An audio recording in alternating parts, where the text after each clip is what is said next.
This is the Overtime Podcast Network. You're listening to the Huddle Up Podcast with Chad Jensen and Zack Kelberman. Join Broncos Country's deep divers at milehighhuddle.com and sound off. And now it's time to drop some knowledge.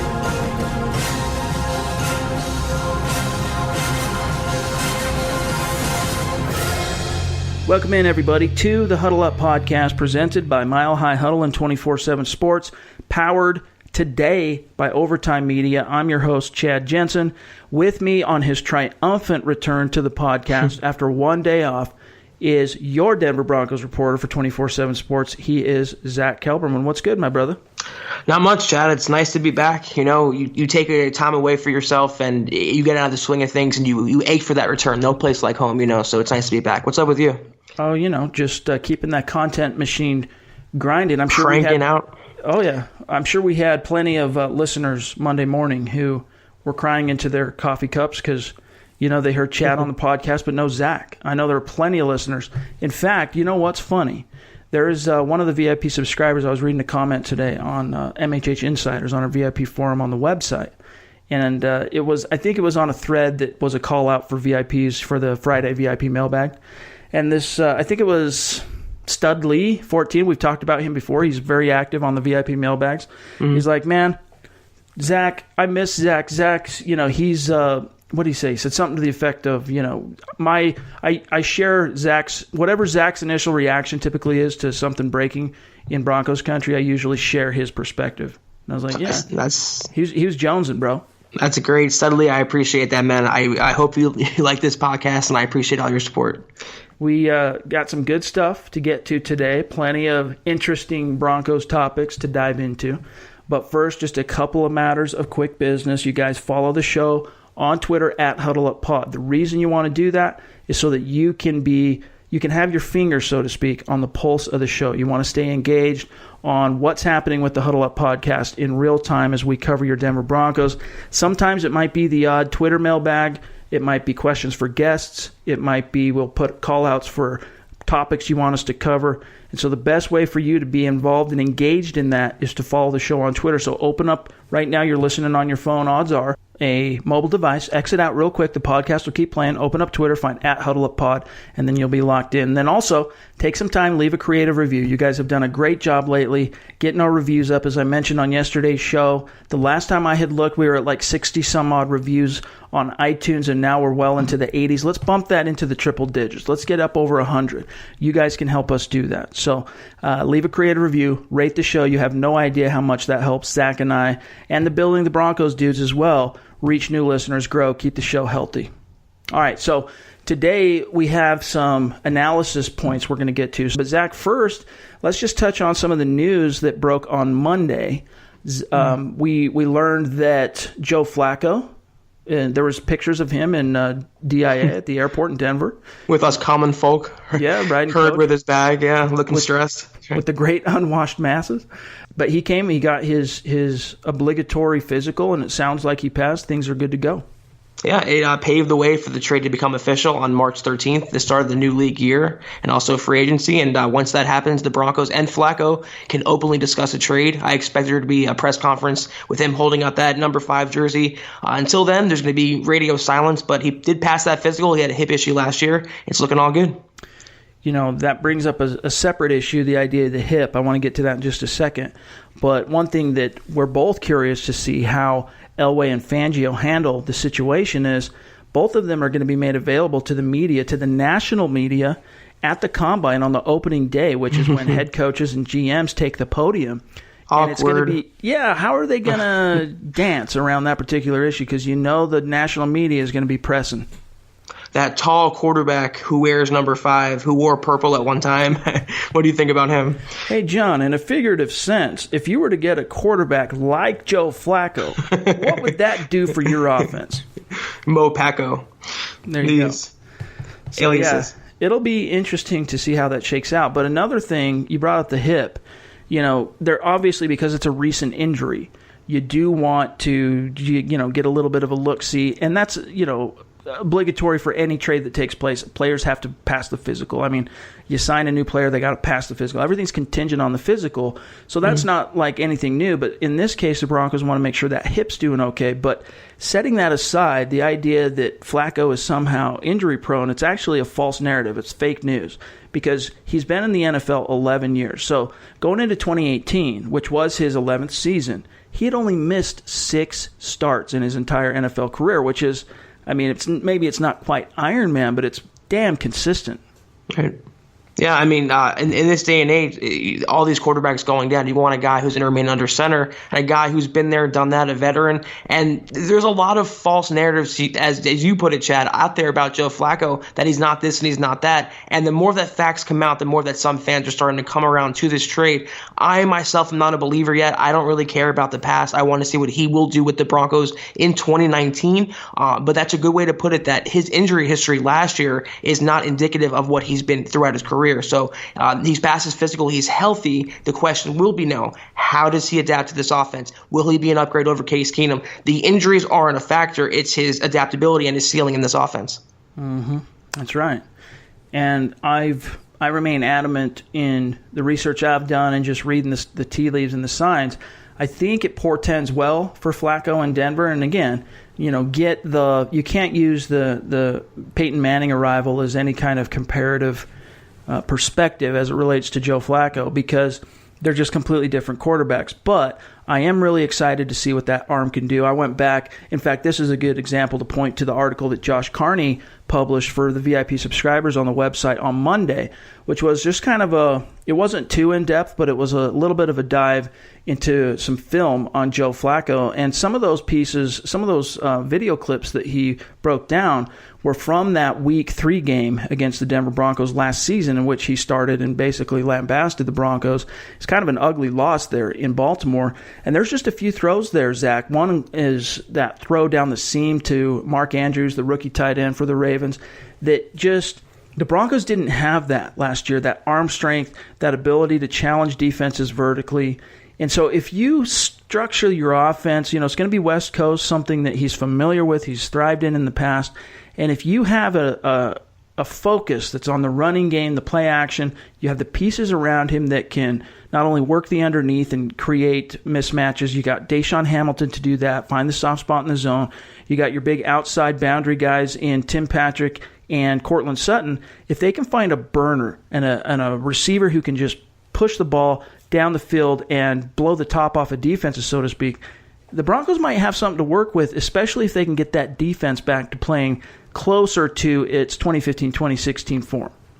It's so funny that you bring up the Broncos game. I was not a fan of this Flacco trade. I obviously am still not a fan of the Flacco trade, but I really was impressed by how he played against Denver last year. I didn't watch a lot of Flacco, but I remember watching that game, covering that game, he was slicing and dicing. He made throws, like you said, down the seam, down the sideline. He was zipping it in there, tons of arm strength. He looked good in the pocket. He held up against the rush. If the Broncos can get that type of quarterback, they can be in business. And you mentioned the box. If anything, this trade will help Phillip Lindsay and the running game. They will not face stacked boxes, 8 men in the box. Teams will respect Flacco's arm for however long Flacco's in the game and protected. If the Broncos keep him upright, they will get the running game going. So in terms of a burner, I think they should keep Emmanuel Sanders around. They should try, maybe restructure his contract, maybe bring in an alternative to him if they get rid of him, but they have to have a veteran on the roster. They can't depend on 3 young receivers and Patrick Hamilton and Sutton. They have to get a guy who has some experience, whether that's Sanders, a guy like Golden Tate, Tavon Austin. But you put it all together on paper, with Flacco returning to an offensive system under Gary Kubiak with elements of Kyle Shanahan, under Rich Scangarello, it's familiar, it fits his arm strength, it fits what the Broncos want to do. On paper, it's a fit for now, for 2019. But the game's not played on paper. Yep. Injuries can happen. They can fail to protect him. The receivers can go down. Anything can happen. That's why I want to see it play out. But on paper, it does look pretty good. And this offense is much better suited with Flacco than Case Keenum. I mean, you're right. Everything always looks better on paper, right? It's when you get into the nitty-gritty and the reality and the chips go down that the cracks in the hole start to reveal themselves. You find the hole in the boat, so to speak. So there's still some time yet for the Broncos to bolster this roster and kind of formulate exactly what their focus and philosophies are going to be on both sides of the ball. But I do think, when you really boil it down, I mean, think about the seam threat. How many times did Case Keenum, it seems like to me, just thinking off the top of my head, in my mind's eye, of the Denver Broncos in 2018, every time Case Keenum tried to push the ball down the seam, to me, I think of the interceptions he threw down the seam. Almost every time it was like, either a near pick or an interception. And so with Flacco, he just has the arm strength, he has the height, he has the touch when he needs to get it there. And so there's just some different, that's just one example of what a quarterback that has some of the natural gifts that Flacco has can do for a ball control, play action type of offense that the Broncos are looking to deploy in 2018. And it's going to be the West Coast. It's going to look a lot like what we've seen under Gary Kubiak in the past and what Flacco's played in under Kubiak in 2014. But the big difference is, like our guest Benjamin Albright brought up, I think it was last week, is that Scangarello, because of his time working with Kyle Shanahan in San Francisco, he just dresses it up different. It's the same plays, it's the same concepts, but instead of 2 tight ends and 2 running backs, which includes a fullback, etc., you've got Joe Flacco under center, you've got 3 wide receivers, a back, and a tight end, and they run the same type of plays, stretch left, inside, outside zone. And the passing concepts are the same regardless of if it's 2 tight ends or 2 backs. So it's going to be dressed up a little bit differently. That's going to look, Zach, a lot more like the modern NFL type of offense, maybe minus some of the read option stuff, because let's face it, we're talking about a statue here. I do expect there to be some run-pass options, though. There's going to be new and old concepts. So that's what the Broncos are obviously balancing right now with their coaching staff, with the direction they're going in. They want a older defensive mind leading at the top, and they want some younger concepts on offense. They hired a 29-year-old quarterbacks coach who has no experience in the NFL, or relatively no experience. So they want to blend new and old. I want to say one thing about Keenum, though. In his defense last year, he wasn't getting much help at tight end with all the injuries. He was throwing to some guy named Hemingway. You saw Hireman getting out-muscled for balls in coverage. If they can get a dynamic tight end on the roster, if Jake Buck can come back or Fumagalli can develop after his washout rookie season, that's going to help the Broncos offense be even more dynamic. But they can't ignore their bread and butter, which is the running game and then taking shots down the field. Courtland Sutton, though, is not a burner. Tim Patrick's not a burner. Emmanuel Sanders, when healthy, is. It's all predicated on fitting the offense of Joe Flacco, not the other way around. So they have to have downfield elements and not rely too much on just one thing with seam patterns and stuff like that. And the pessimist says, that type of an offense is not going to compete with the high-flying 45-pointers over there in Kansas City. The Patrick Mahomes of the world, you got to be able to put up some points or you're not going to contend in the AFC West, which is actually not true. Because if you go back to the 2 games in which the Denver Broncos played the Kansas City Chiefs in 2018, both games were decided by a single score, okay? And neither one of them were barn burners in terms of points scored. The second game in Kansas City, there were more points scored, but the Broncos kind of kept up. And that was with a really limited kind of floundering Case Keenum. And if you go back to week 4, when the Kansas City Chiefs were in Denver, that would have been a Broncos win if Case Keenum connects with Demaryius Thomas down the right sideline. Now, who's to say whether Joe Flacco, connects on that pass or not in some kind of, Wayback Machine type deal. But just looking at his experience, looking at the amount of games he's played, the amount of I think it was a good phrase that Eric Trickle used on the podcast yesterday. He's a fierce competitor, and with that competitive spirit comes, countless games started in the NFL, a decade's worth of games started, plus 15 playoff games, 10 wins. So I like the odds of Joe Flacco being able to complete those type of passes, as opposed to Case Keenum. And what I'm getting at here is that that's the model. The Broncos saw how close. That's why John Elway, Zach, remained so adamant that the Broncos are quote-unquote close, is because he saw that the Broncos went toe-to-toe, blow for blow with the Kansas City Chiefs, who were the powerhouse of the AFC until the AFC Championship game. The Broncos went toe-to-toe with the Goliath and just came up just short. So a couple of tweaks here, a couple of tweaks there. You get a better, more experienced quarterback, even if it's a slight upgrade on paper. You get that guy there that's got more experience. You bring in a defensive mastermind to confound the young upstart Patrick Mahomes. You tweak a few more of the personnel pieces, and maybe you have something, Zach. Look at the quarterbacks in the AFC West. Mahomes, Rivers, Carr. all gunslingers, all downfield throwers. It's obvious, as you said, Elway thinks the Broncos are not in for a rebuild. He doesn't even use the word rebuild. He thinks the Broncos are 1 or 2 players away, starting with the quarterback. And someone tweeted me the perfect analogy. It's like putting a Band-Aid on a surgical wound and not stitches to close up the wound. That's what Elway keeps doing with Keenum and Flacco. Until they get that young quarterback on the roster, that long-term quarterback, it's not going to matter. He is hoping that they can catch lightning in a bottle with another veteran, a guy who's entering his twilight like Joe Flacco, who's breaking down, and they can use that defense and maybe make it back to the playoffs. But it's a short-sighted solution, and I don't think it portends well for the Broncos in the long-term hopes for them to ignore what they have to do in terms of wanting to win in 2019.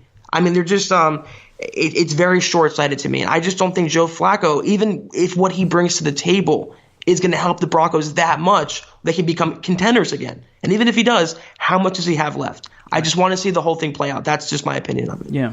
Well, both of us, we said last week, our gut reaction to the Flacco trade is, it's something we could rubber stamp if we knew the Denver Broncos were going to really get their franchise quarterback of the future in the first round this year. And talking to Eric Trickle yesterday's show, and it wasn't just what we talked about with Eric and I, but just reading some of the tea leaves, this whole trade with Flacco takes almost all the pressure off of Elway to maneuver up and get a quarterback earlier than pick 10.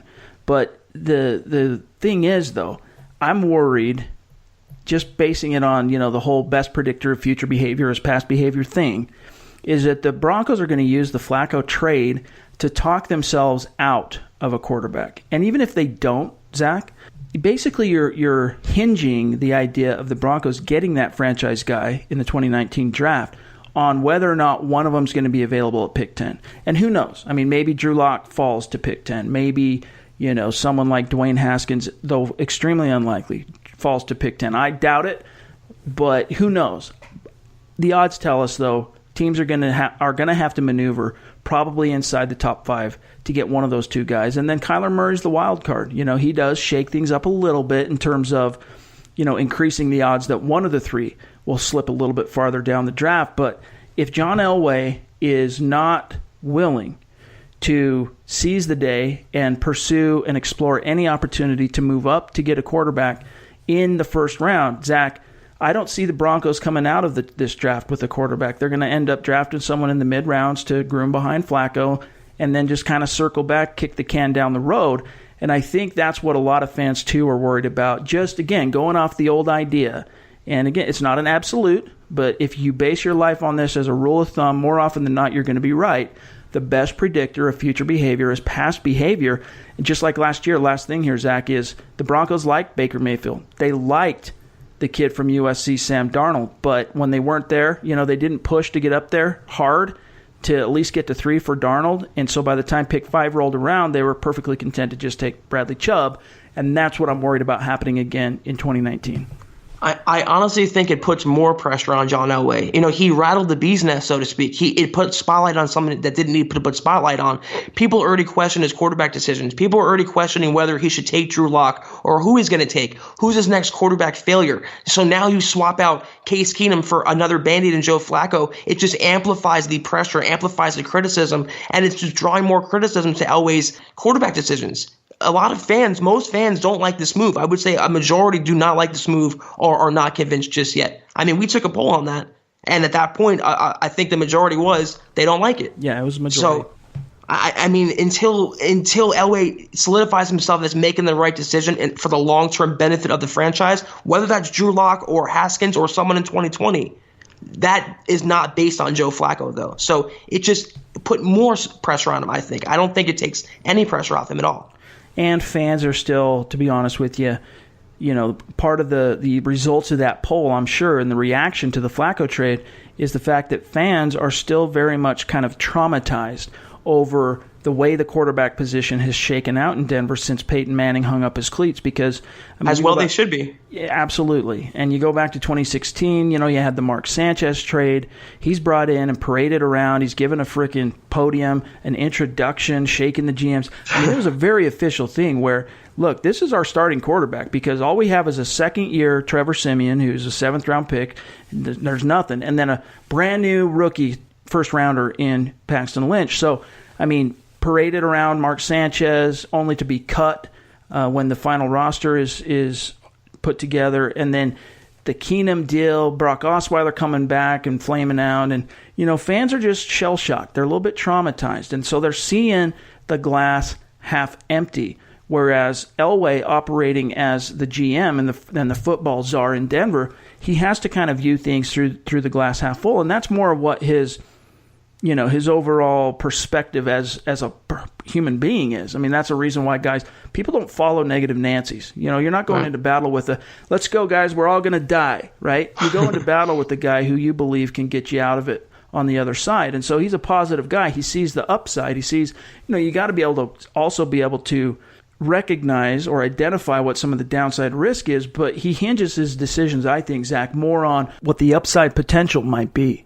Yeah, I mean, honestly, he had no credibility at all going into this year. And you talk about flameouts and the depressing fan base. How about Paxton Lynch and Chad Kelly? There's no young quarterback talent on the roster for the fan base to latch onto. He had no credibility left in the fan base, but at least he was leaving it alone. Most fans assumed Keenum would be back for 2019. They would draft a quarterback in the first, second round, whatever. But now you uproot Keenum for Joe Flacco, who is a similar player, if a negligible upgrade on him.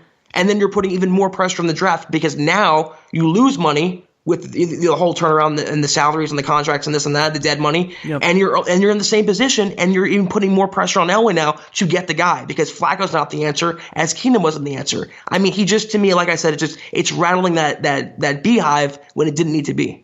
Yep. I can't disagree, and I'm sure there's going to be a lot more for us to break down on this subject as we inch ever closer to the NFL draft.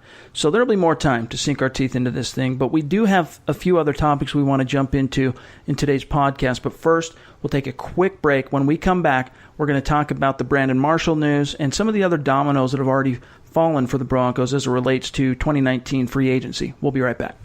This is the Overtime Podcast Network. All right, Zach, so the first couple dominoes have fallen for the Broncos, it would seem. Now, you had a report long before the Brandon Marshall news came out that basically kind of illuminated the reality contractually that the Broncos are kind of stuck with Ron Leary this year. Like, there was some talk about him possibly being a cap casualty, but getting into the nitty-gritty and the details of his contract, especially as it relates to certain deadlines and things like that, the Broncos are pretty much tied to him, so he's probably going to be that starting left guard for the Denver Broncos again in 2019. There's a possibility he might not be available week one. Yeah, a chunk of his salary was guaranteed against injury. So if he can't pass a physical by March 17th, I believe it is, and he won't, that salary is coming to him, and the Broncos would swallow more to get rid of him than to keep him. So he will be back as it stands now. He's coming off that Achilles. It's not going to be easy to come back from that for a player who relies on his back pedal, his explosion, and his feet and his base. But when he's healthy, he's a great player, borderline Pro Bowler. Under Mike Munchak, I think he would thrive, and he's a key cog in keeping that interior pressure off Joe Flacco, who cannot move around at all. So the Broncos need Ronald Leary. He will be back, but now the focus turns to center and right tackle. Paradis and Valdir are both free agents. They have to keep this front five together for continuity's sake with a new quarterback, a rookie head coach, a rookie offensive coordinator. That's the next decision now. But Ronald Leary, all intents and purposes, will be back hopefully for week one. Yeah. And one thing that we talked about before we get to the Brandon Marshall stuff that I talked about with Eric on Monday was just kind of the way the lay of the land is kind of shaping up as it relates to Matt Paradis. And things just aren't looking good there. We heard from Benjamin Albright last week that it might have even been the week before. I'm starting to lose track of time here because I'm consumed with football. But that the Broncos lowballed Paradis on an offer in December, and they haven't really gotten any closer to working something out. And I think it was Jason Fitzgerald of OverTheCap.com. He had a series of tweets late last week which basically projected that Paradis is in line for a 3-year, I think it's something close to $32 million contract. So averaging out to $10.7 million, so nearly $11 million a year for Matt Paradis is out there. Broncos, I just don't see them being willing to pony up that kind of money for Matt Paradis when you have a Connor McGovern, you have a Sam Jones on the roster. So I continue my message to Broncos fans is prepare yourselves for the departure of Matt Paradis, who, you tip your cap to him, you wish him well on whatever his next path is, because he was a big-time contributor on that underrated kind of patchwork offensive line that helped the Broncos win a world championship. Yeah, there's rumblings that he wants to be the NFL's highest paid center, and I'm with you. I don't see Elway ponying up that kind of cash. I'm hopeful that they'll kind of meet in the middle, but knowing Elway, he'll have a number and he'll stick to that number. And Paradis, he's entitled to how he feels. He's been performing as a top 5 center in the NFL when healthy. He hadn't missed a snap. He's coming off that injury, so we have to see how he'll come back from that. He's had hip surgery. He's going to be in his 30s. He has some risks there. I would prefer the Broncos obviously bring him back, but if he's holding firm to a number, he's going to be the best center on the open market by far. He will get close to that number by another team. The question is, will the Broncos match that?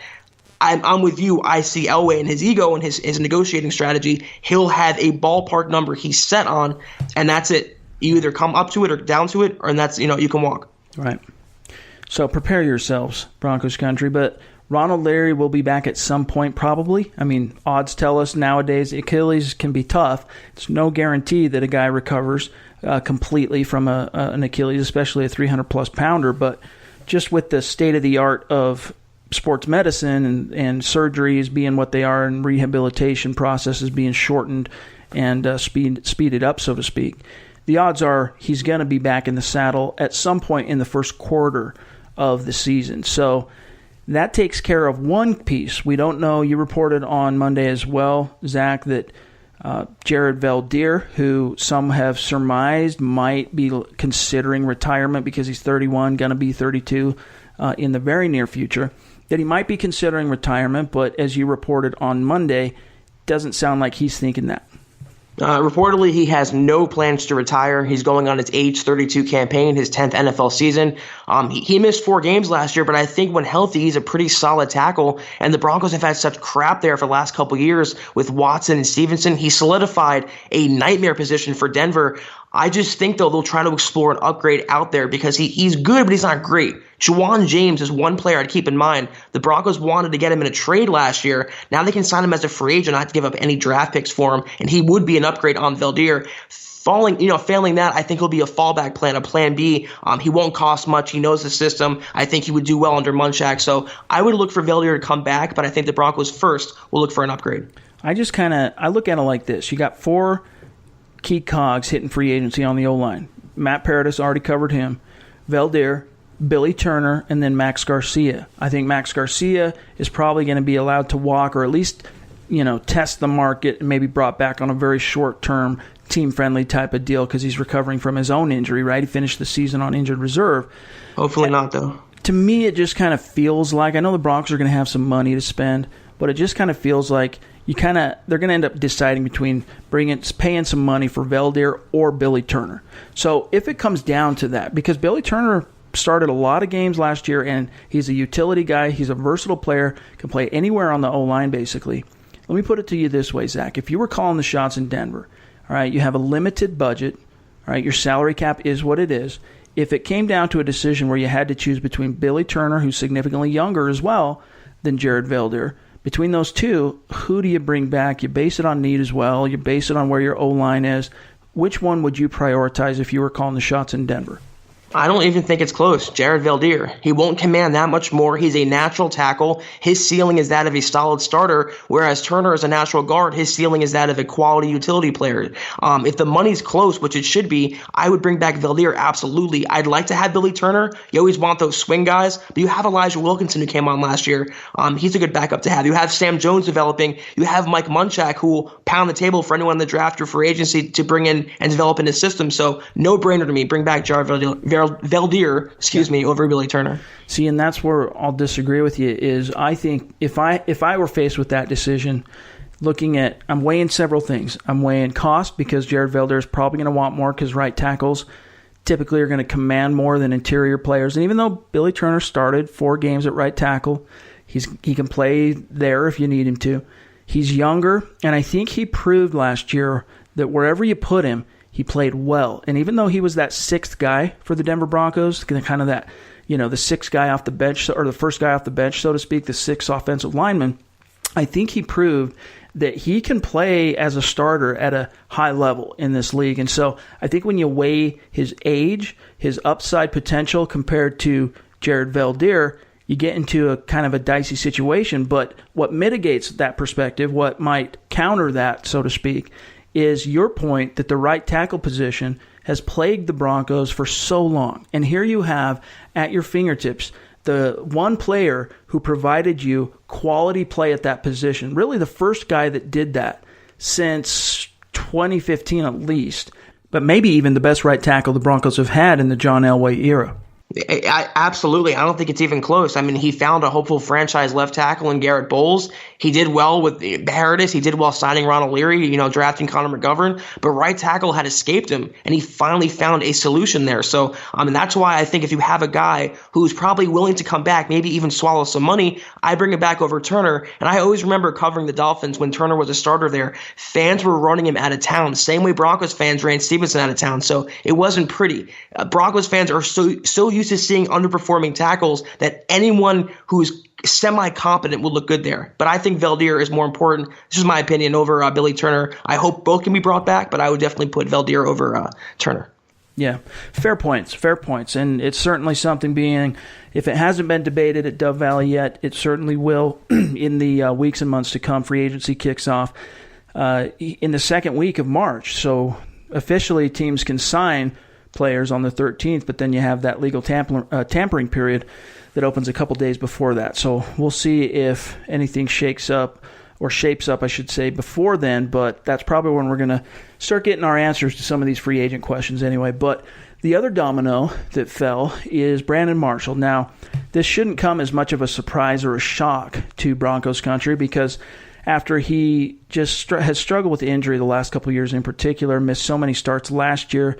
He appeared in 11 games, but he was making $8 million plus last season, and he only started 7 games for the Denver Broncos. So for them to turn the page and notify him, Zach, that, look, we're not going to pick up your 2019 option, I think it was the right move.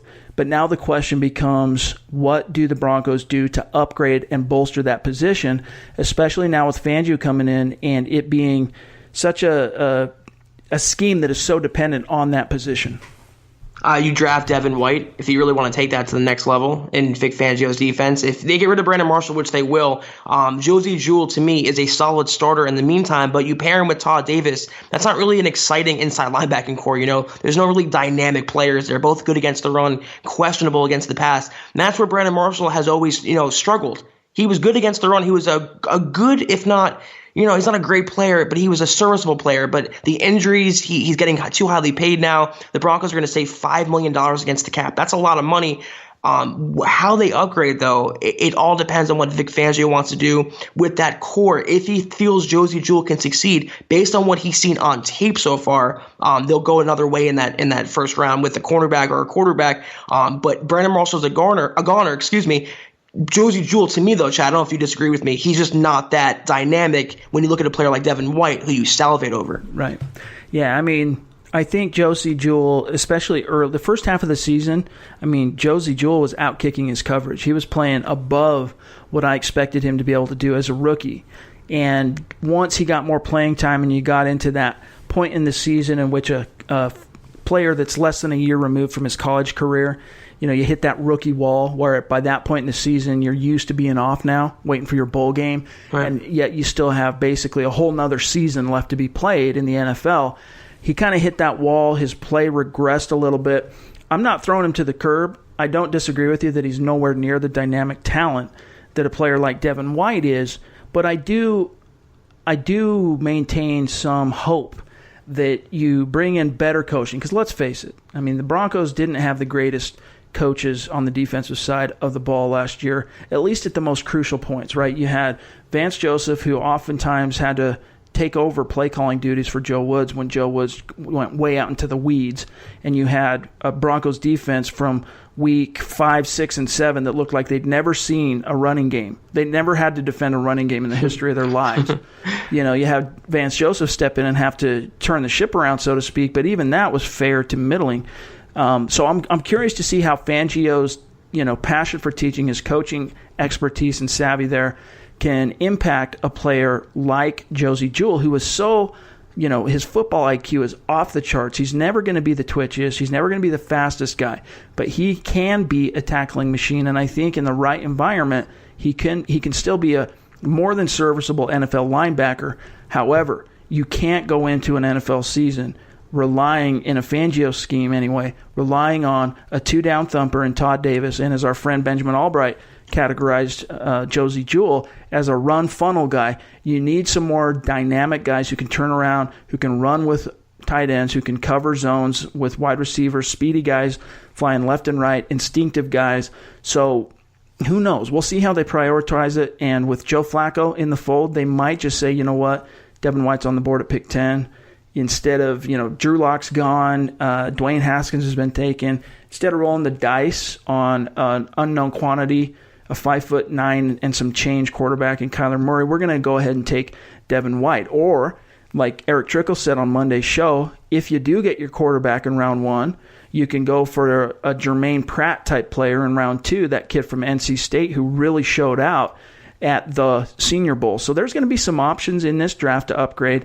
And if you can come away, dude, with C.J. Mosley in free agency, man, half the battle's already fought. I mean, you've won half the battle, but it still sounds like the Ravens are going to try and get something done at the 11th hour there.